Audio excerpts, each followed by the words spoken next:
Iyo ubasha kubonesha amaso yawe green imeze gutya cyangwa se iyi jaride n'ibiti bimeze gutya, uhita umenya ko twageze muri quartier ya mbere mu Rwanda. Iyo quartier ni ya yindi iturwamo n'umugabo igasiba undi, ariko ubu ngubu none igiciro nakuzaniye nawe ubwawe ushobora kuyituramo kuko nkuzaniye inzu ikodeshwa iri hano mu Kiyovu. Reka mbanze nkucishirizemo gatoya urebe uburyo inzu bimeze yacu.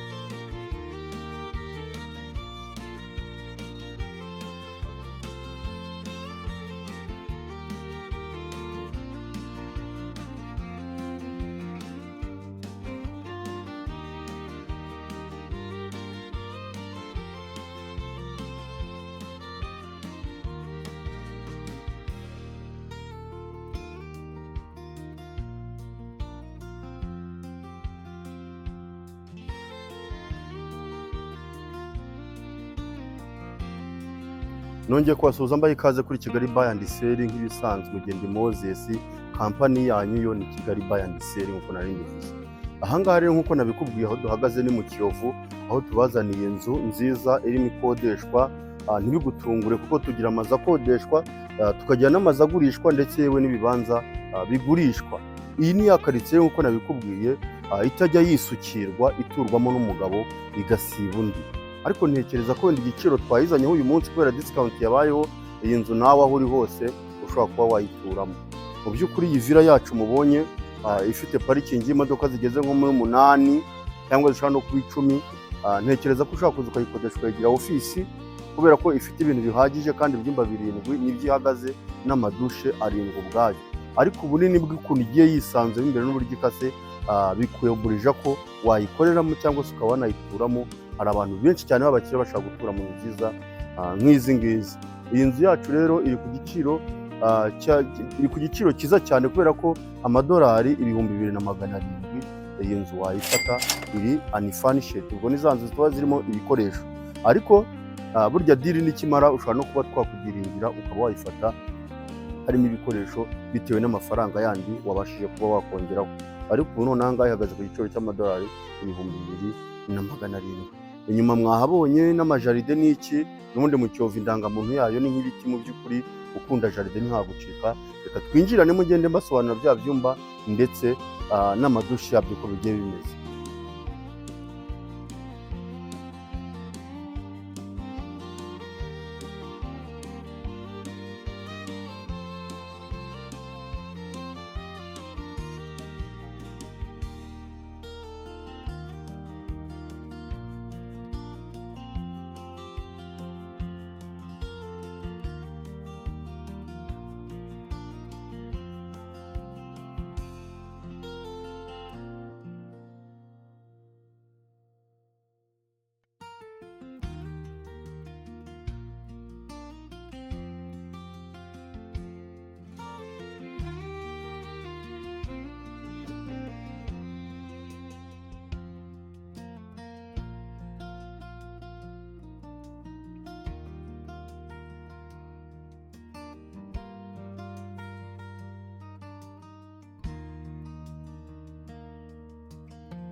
Ngira ngo nimba witegereje neza ukaba warebye salo na salamanje by'iyi nzu, ni inzu nini cyane ngari kandi yisanzuye. Burya kubona inzu nshyashya mu Kiyovu ni ikintu kigora, ariko inzu imeze gutya ifite salo ingana kuriya yakwicaramo abantu bangana kuriya, kandi buri cyumba cyose kirimo garderobe nitugera murabibona.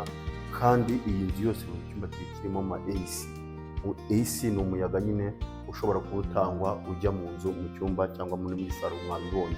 Reka twinjirane. Iyo wabonye buriya bwiza no mu gikoni n'ubwiza buhanye no kwisiga, reka tujyane mu gikoni.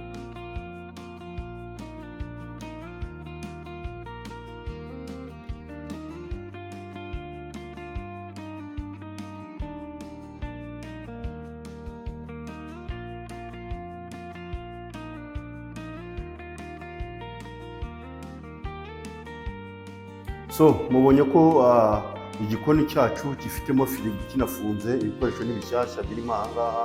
Nk'uko nakubwiye ko ushatse ibikoresho babigushyiramo ni inzu ebyiri, twahisemo kubereka iyi ngiyi, ariko dushobora kuzitanga ziriya ni fanishedi ibihumbi 2,700 by'idolari, ariko igikoni cyacu ubonye ko gifitemo n'amafuru, ibintu byose ari sawa cyane. Ngiye kubereka mu byumba, hari icyumba dufite nababwiye ko gifite cy'abashyitsi, gifite umuryango hanze, mwakibonye nari nyihagazeho, ariko ngiye kugenda mbacishirizaho mu byumba mfite hano mu nzu. Hano hari icyumba cyanjye iburyo n'ibumoso, hano hakaba hari ikindi cyumba. Reka duhere muri ibi byumba bibiri mbanze mbibereke, hanyuma tubone kuzamukana hejuru aho turi busange ibindi byumba bine.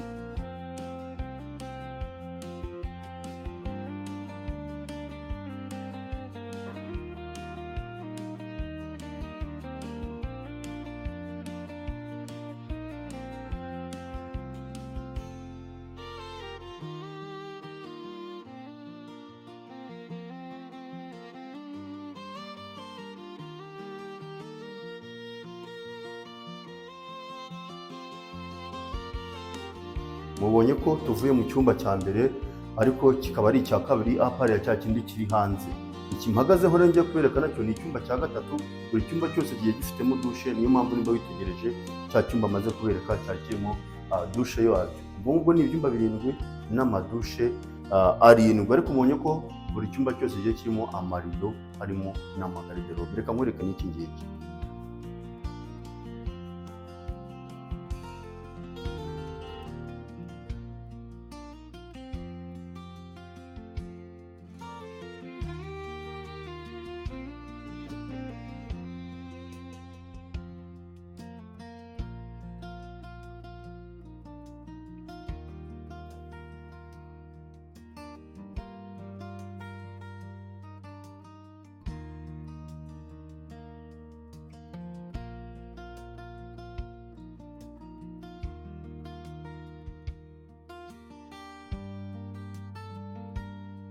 So nimba ubashije kwitegereza neza, ubonye ko dufite amasikariye meza cyane azamuka, ariho amakaro meza cyane amwe mukunda, tukagira na garidefu nziza cyane ya aluminiyumu.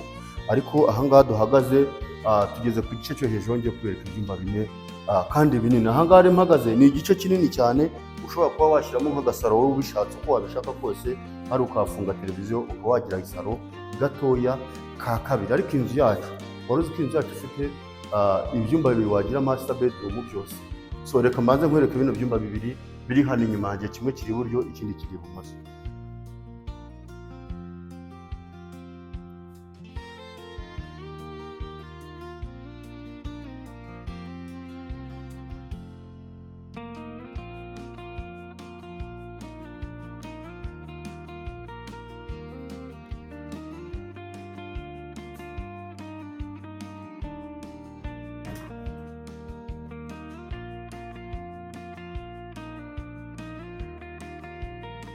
Aha, nimba ubashije kwitegereza neza, ubonye ko maze kwereka ibyumba 2 biri kuri kote yo hejuru, kandi biri paralele n'ubundi bisa nkaho biri kuri kote imwe, ariko byose bigiye bifite amadushe yabyo.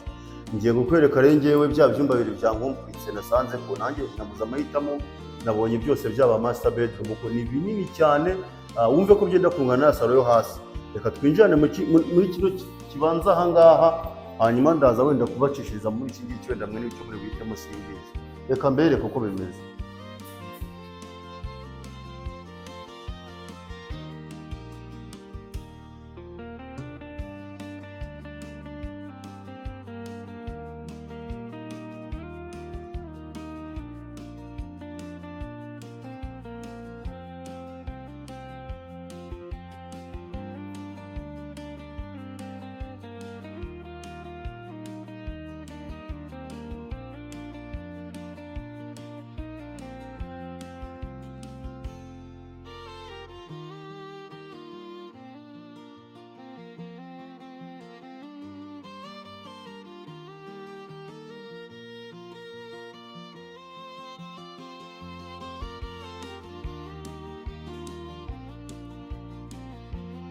Aha, nimba ubashije kwitegereza neza, dusanze icyumba kinini cyane kingana nka ya salo yo hasi, gifite dushe na toilette nziza harimo na jacuzzi. Ariko n'iki ngiki nyemerera twinjirane ngende nkigusobanurira akantu ku kandi, kuko iyo twinjiye aha ngaha ikintu cya mbere duhura nacyo, duhura n'akabati k'inkweto, ahantu nyine ni etajeri ushobora gushyiramo inkweto cyangwa se hano ukahashyira n'amavarize, aha ngaha ukaba wahashyira inkweto.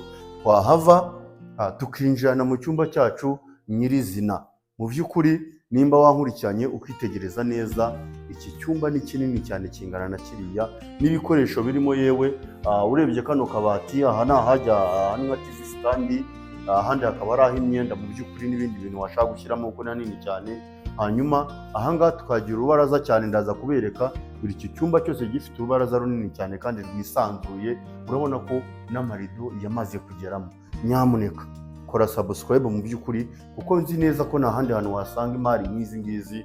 Urumva iyi nzu irimo irakodeshwa, ongera ubyibutswe nimba ujeho none aha ngaha, ku 2,700 by'idolari. Hano ni mu Kiyovu, ni ya karitsiye abantu bose iyo uyituyemo niyo wayikodeshamo niyo wayituramo mu by'ukuri uba uri umusirimu. Iyo tuvuye aha ngaha rero dukomezanye, duhita twinjira muri ya dushe imeze nk'iyo maze kubirika. Ariko nimba witegereje neza wabonye ko hirya twari dufite jacuzzi y'umweru. Aha ngaha rero dufite jacuzzi y'umukara, ubwo sinzi ukunda ibara ry'umukara avuga ko ariyo master bedroom, cyangwa wakunda iry'umweru ukaba wajya hirya. Ariko akabati ko ni the same, urabona ko ari akabati k'ibirahure kiza cyane, harimo shawa yo kogeramo, tukagira ndetse n'icyuma yewe cy'amazi ashyushye murakibona. Urumva ko ibintu byacu biba biteguye neza. Tukagira n'akabati aha ngaha karimo aho wakarabira nka lavabo, ndetse hakabaho na miriwari nini kandi nziza yisanzuye. So aha duhagaze ni mu rubaraza runini cyane rero, na cya cyumba nabwiraga kindi nacyo gifite urubaraza rungana gutya, ariko turabereka urunguru. Murabona ko ya miyaga yacu noneho muhita mubyibonera ko inzu yose irimo imiyaga. Ikintu cyose kiri aha ngaha ni gishyashya mu by'ukuri. Ndebera ibyo nababwiraga, nta handi hantu uzasanga karitsiye irimo ibiti bimeze gutya. Niyo mpamvu buri gihugu cyose kiba gifite karitsiye ya mbere ya mbere muri icyo gihugu, ariko iyi ngiyo ni iya mbere mu Rwanda twabazaniye hano mu Kiyovu cy'abakire. Ariko reka nkubwire, iyi nzu nimba uje none aha mwongeye mbikwibutse, iyi nzu irimo irakodeshwa 2,700 by'idolari, nta bikoresho biri mu byumba ni 7, amadusha 7, ndetse ikagira n'amanexe, ikagira parikingi y'imodoka zigeze nko mu 8. Urumva ko dufite inzu nziza kandi ifite igiciro cyiza kidahenze. Wowe rero wadukurikiranye ukaba ubona wakunze iyi nzu, mu by'ukuri kora subscribe, ariko iyo nimero ubona iragufasha kugira ngo twandikire cyangwa uduhamagare, ubigufashe ko waza ugasura ino nzu ukaba wayikodesha, nawe ugatura muri karitsiye nziza cyane. Amahoro y'Imana agomeze bane namwe mwabanye natwe, ariko ntuzigere uva kuri channel yanjye udakanze kuri ako kantu kanditseho subscribe, kugira ngo igihe anytime njya nshyiraho inzu nziza cyane nawe ushobora kwisangamo kwendisha kutayikunda, ujye uhita ubona notification. Murakoze, amahoro y'Imana bane namwe.